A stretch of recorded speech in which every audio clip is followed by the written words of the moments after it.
कोई tarot card reader हो या फिर कोई ज्योतिष हो, राजनीति एक ऐसी नीति है जिसका भविष्य कोई भी नहीं बता सकता।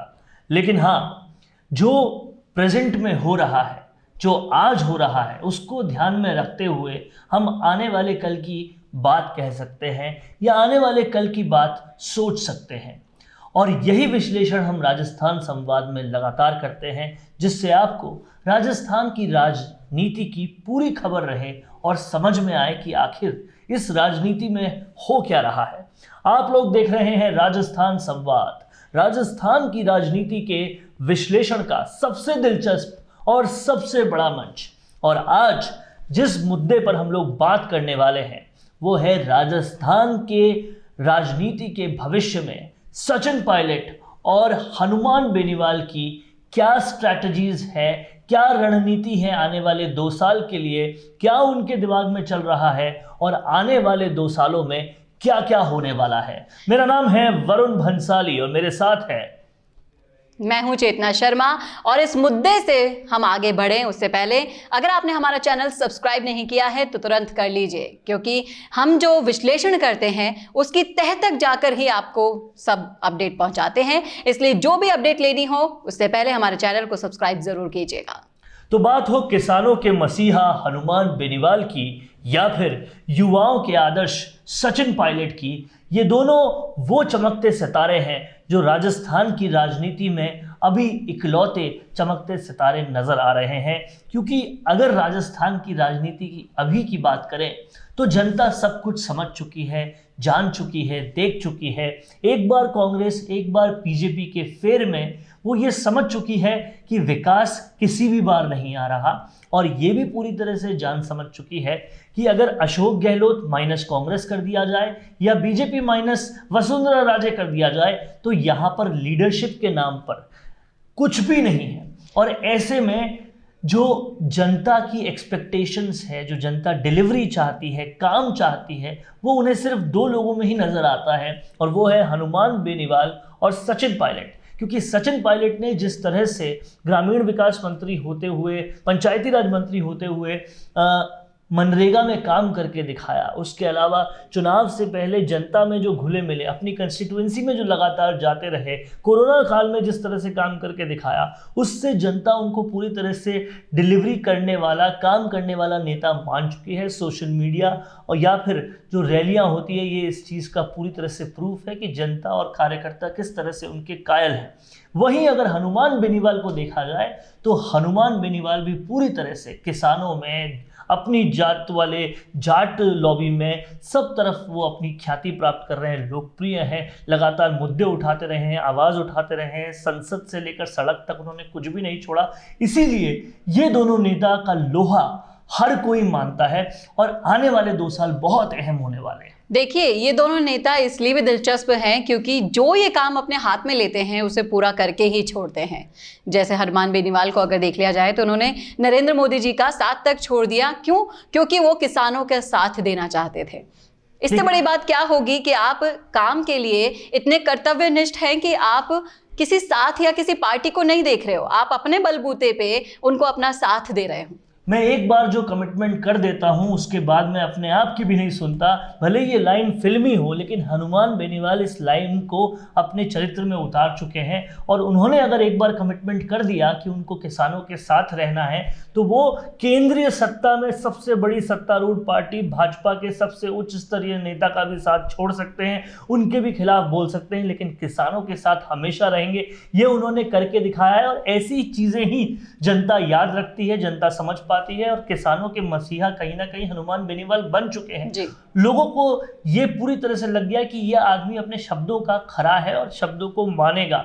और ऐसा ही कुछ सचिन पायलट के साथ भी है।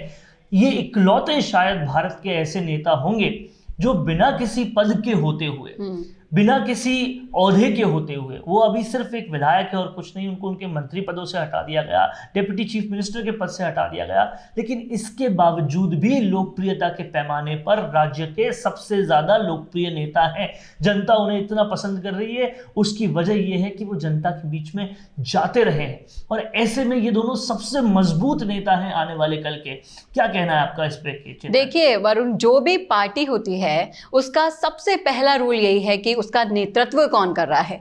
जिस भी पार्टी का नेतृत्व जितना मजबूत होगा, जितना जनता के प्रति डिवोटेड होगा, वो ही आगे बढ़ेगा। और अगर वर्तमान परिप्रेक्ष्य में हम देखें तो कांग्रेस में जो नेतृत्व है वो सिर्फ अशोक गहलोत जी तक सीमित है, और भाजपा का जो नेतृत्व है उसका भविष्य भी वसुंधरा से आगे कहीं हम सोच नहीं पाते हैं।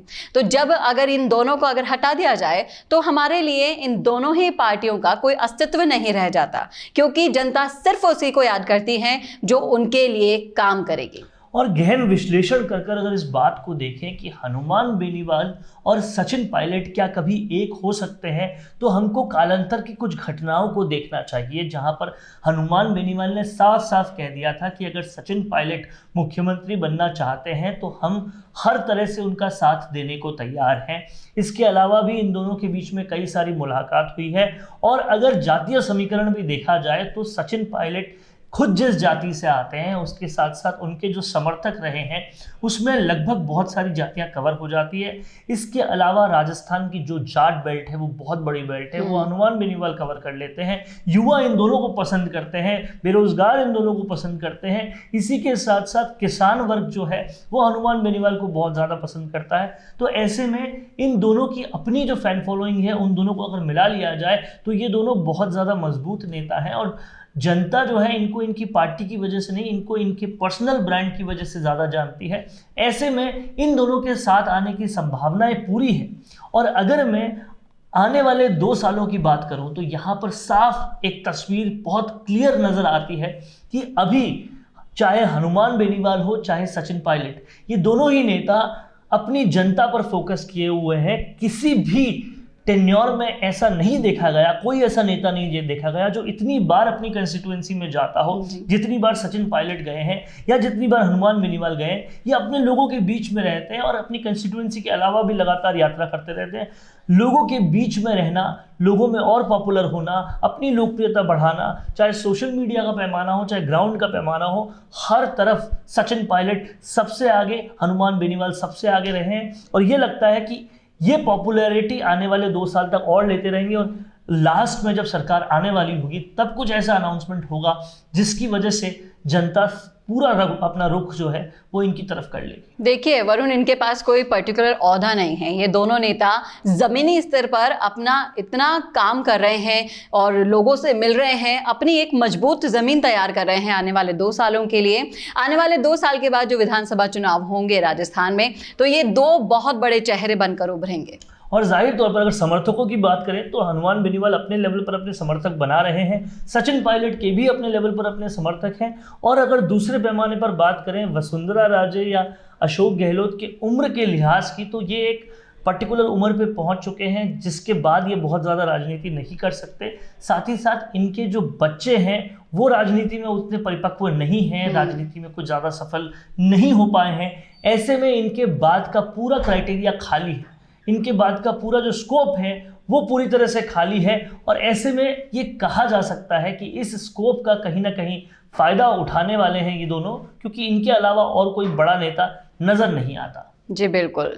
और अगर बात करी जाए आने वाले चुनावों की, तो आप क्या सोचते हैं कि इन दोनों को जब चेहरे मिल जाएंगे, पार्टी को जब ये 2 बड़े चेहरे मिल जाएंगे, तो कितनी मजबूती मिल जाएगी उनको? जाहिर तौर पर अगर ये दोनों मिलकर कोई अलग पार्टी बनाते हैं या ये दोनों मिलकर किसी तरह से साथ में आते हैं, तो जनता में फैन फॉलोइंग की बात की जाए, लोकप्रियता का पैमाना देखा जाए, तो दोनों ही बहुत आगे हैं। इनफैक्ट सचिन पायलट तो हिंदुस्तान भर में पॉपुलर है। चाहे अभी उनकी हाल ही की बॉम्बे की रैली देखी जाए, दिल्ली की रैली देखी जाए, दिल्ली में जब ये गए तब देखा जाए, बेंगलोर में गए तो जिस तरह का स्वागत हुआ वो देखा जाए, तो पूरे भारत में पॉपुलर है। इंडिया टुडे ने एक सर्वे भी किया था जिसमें भी सचिन पायलट को कांग्रेस का दूसरा सबसे बड़ा लोकप्रिय नेता माना गया था। तो लोकप्रियता का पैमाने पर ये दोनों पूरे खरे उतरते हैं। लोकप्रियता के साथ साथ ये काम के प्रति भी बहुत डिवोटेड हैं, कर्तव्यनिष्ठ हैं, जो काम अपने हाथ में ले लेते हैं वो करके ही दिखाते हैं। ऐसे में अगर ये दोनों साथ आते हैं तो 1 और 1 11 होगा।